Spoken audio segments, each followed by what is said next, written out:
Welcome back, ladies and gentlemen. For those of you just joining us, we are making corn pancakes. Step 1, take the corn off the cob, discard the cob, use the yellow bits. Or you could just open a tin of corn. That would be cheaper and easier. Next, rinse your corn or drain away the dirty old can juice because nobody wants that. Use a sink. Do whatever you want.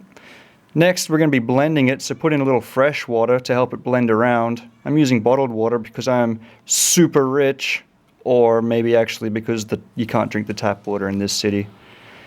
Next, we're going to blend it so they become one in peace and harmony. It's a freaking metaphor. Next step is to add in some sugar. This is about 2 tablespoons. You could use a small bowl like this Asian woman is doing. This recipe has no eggs. It's kind of a vegan recipe if you want it to be. Put a lid on your blender. Wow. Shit. Her English is getting better, isn't it? Now this next thing that we're going to do is put in some cornmeal. This is completely up to you. You don't have to put this in. It just helps with the consistency a little bit. Some people only put this in instead of fresh corn. So it's up to you. Cornmeal is just ground up corn. So mix that in. I would recommend a spoon. Give it a mix. Could just blend it, I suppose. One day, the Emperor of China was experimenting with some sticks. But the next ingredient is not optional. The next ingredient that we're going to put in is some flour. I'm not going to tell you how much flour to put in because it'll vary on how moist your mixture is. You want to keep adding flour slowly until it's round about the right texture. But how do you know what the texture is when it's right? Well, it should look a little something like this.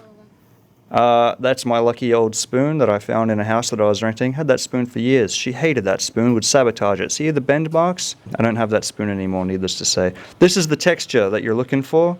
Kind of sloppy. You could probably even stand a spoon up in that texture. Next, we're going to fry it, obviously. Put some oil into a hot pan. This pan could probably be a little hotter. Spread it all out with your spatula into a pancake shape. Maybe round. If it's Valentine's Day, you could do a heart-shaped one. If you have somebody that you want to impress. And what impresses people more than heart-shaped pancakes? That's one-way ticket to Pound Town. We're going round. No Pound Town in this video. Round pancake. So just fry that like that. Hot heat, like I said. Looks like she's really enjoying touching that pancake with that spatula though, huh? Hey, whenever we have these corn pancakes, we always have it with this chicken, with this special sauce that this Asian woman whips up. It's really delicious. It's full of flavors. There's beer in there and there's vodka.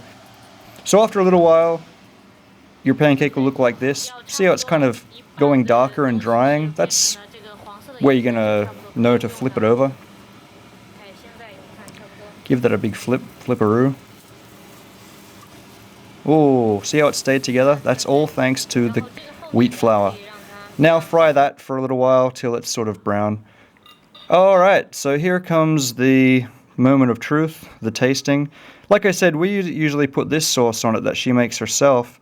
And it just goes so well, like the flavor of chicken, and there's my dog, Rovi. Come here, Rovi. Get your bowl. Get your bowl, Rovi. Good boy. You could probably use a knife and fork. I think a knife and fork would be better than chopsticks and hands.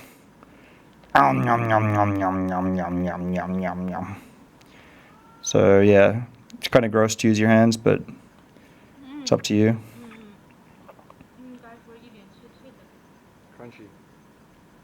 Hey, thanks for watching, everybody. Dogs can't have chicken bones.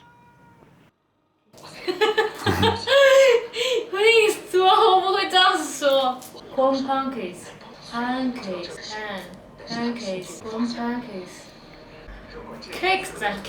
Cakes, corn pancakes. What? Uh-huh. God.